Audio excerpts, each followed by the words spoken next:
અરે, આ નગ્ન સ્ત્રી કોણ છે જેણે શરીર પર એક પણ વસ્ત્ર નથી પહેર્યું? કેમ તેણે પોતાના વાળથી જ સમગ્ર શરીરને ઢાંકીને રાખ્યું છે? હલો, નમસ્કાર.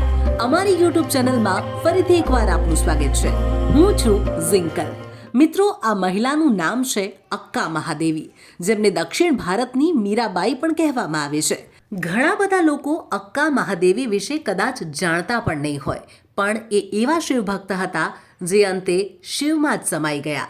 આંધ્રપ્રદેશના શ્રી સાઈલમમાં શ્રી અક્કા દેવીનું મંદિર પણ આવેલું છે. પણ હજુ પણ એક જ સવાલ થાય છે, તે સાવ આમ નિવસ્ત્ર કેમ ફરતા હતા? તો તેની પાછળ પણ એક રસપ્રદ વાર્તા છે. 12મી શતાબ્દીમાં કર્ણાટકમાં જન્મેલી અક્કા મહાદેવી માત્ર 8 વર્ષની ઉંમરમાં જ ભગવાન શિવને પોતાના પતિ માની લીધા હતા. તેમના માતા પિતા પણ શિવભક્ત હતા અને તેના કારણે તેમની પણ શિવભક્તિમાં રુચિ વધતી ગઈ. તેમણે ભગવાન શિવને લગતી કવિતાઓ અને ગીતો લખવાના શરૂ કર્યા. તેમના જીવનમાં સૌથી મોટો વળાંક ત્યારે આવ્યો જ્યારે ત્યાંના રાજા કૌશિકે તેમને જોયા અને તેમનાથી ખૂબ જ આકર્ષિત થઈ ગયા. મહાદેવીની ઈચ્છા વિરુદ્ધ તેમના રાજા કૌશિક સાથે જબરજસ્તી લગ્ન કરાવી દેવામાં આવ્યા. જો કે લગ્ન પછી પણ મહાદેવીએ તેમના વૈવાહિક જીવનને આગળ ન વધાર્યું અને ભગવાન શિવની આરાધના કરવાનું ચાલુ જ રાખ્યું. આ વાતથી રાજા કૌશિક મહાદેવીથી ખૂબ જ ગુસ્સે રહેવા લાગ્યા.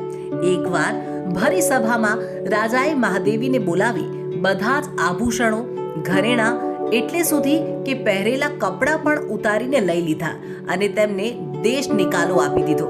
રાજાને એમ હતું કે કદાચ આવું કરવાથી મહાદેવી રાજા સાથે પત્ની તરીકે રહેવા લાગશે, પરંતુ થયું તેનાથી બિલકુલ ઉલટું.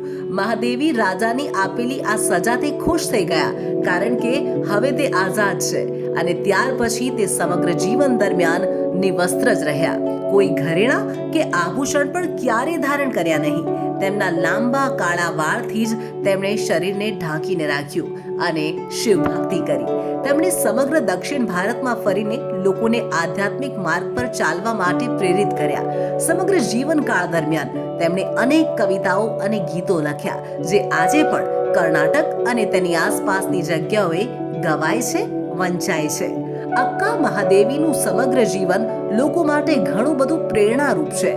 પોતાના જીવનકાળમાં અક્કા મહાદેવીએ અનેક પડકારો અને આલોચનાઓનો સામનો કરવો પડ્યો હતો. જેમ મીરાબાઈએ ભગવાન શ્રી કૃષ્ણને પોતાના પતિ સમજી સમગ્ર જીવન તેમની ભક્તિ કરી હતી, બસ તેવી જ રીતે અક્કા મહાદેવીએ પણ ભગવાન શંકરને પોતાના પતિ સમજી સમગ્ર જીવન તેમની ભક્તિમાં જ વ્યતીત કરી દીધું. તે ભગવાન શંકરને ચિન્ન મલ્લિકાર્જુન કહીને સંબોધિત કરતા હતા. તેમનું જ્ઞાન અને ઈશ્વર પ્રત્યેની નિષ્ઠાને જોઈ અનેક મહાન સંતોએ તેમને નામ આપ્યું હતું અક્કા, જેનો અર્થ થાય છે મોટી બહેન. અને ત્યારથી જ તેમને અક્કા મહાદેવીના નામથી ઓળખવામાં આવે છે. અંતિમ સમયમાં તે આંધ્રપ્રદેશના શ્રી સાઈલમની ગુફામાં જ રહ્યા અને ત્યાં તપ કરતા, ભગવાન શંકરની ભક્તિ કરતા. એક વારની વાત છે, મહાદેવી ભગવાન શિવની ભક્તિ કરતા કરતા ત્યાં આવેલા શિવલિંગમાં જ હંમેશા માટે સમાઈ ગયા. આખરે તેમને ભગવાન શિવની પ્રાપ્તિ થઈ ગઈ. એટલે જ આ જગ્યાએ અત્યારે પણ ભગવાન શિવની સાથે સાથે અક્કા મહાદેવીનું પણ મંદિર આવેલું છે. તમે ત્યાં જઈ દર્શન કરી શકો છો.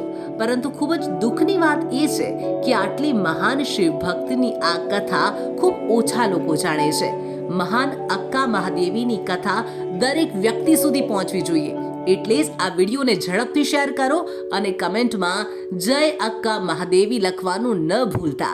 મિત્રો, અક્કા મહાદેવીની આ કથા આપણને શીખવાડે છે કે જીવનમાં સાચી સફળતા અને સંતુષ્ટિ માત્ર ભગવાનની ભક્તિ અને આત્મ સાક્ષરતાથી જ મેળવી શકાય છે. તો મિત્રો, આ સમગ્ર વિડીયો આપને કેવો લાગ્યો અમને કમેન્ટમાં જણાવજો. જો આ વિડીયો તમને થોડો પણ ઇન્ફોર્મેટિવ લાગ્યો હોય, થોડો પણ ગમ્યો હોય, તો આ વિડીયોને લાઈક કરજો, શેર કરજો અને સબસ્ક્રાઇબ કરી લેજો, જેનાથી અમને આવા વધુ વિડીયો બનાવવા માટે પ્રેરણા મળે છે.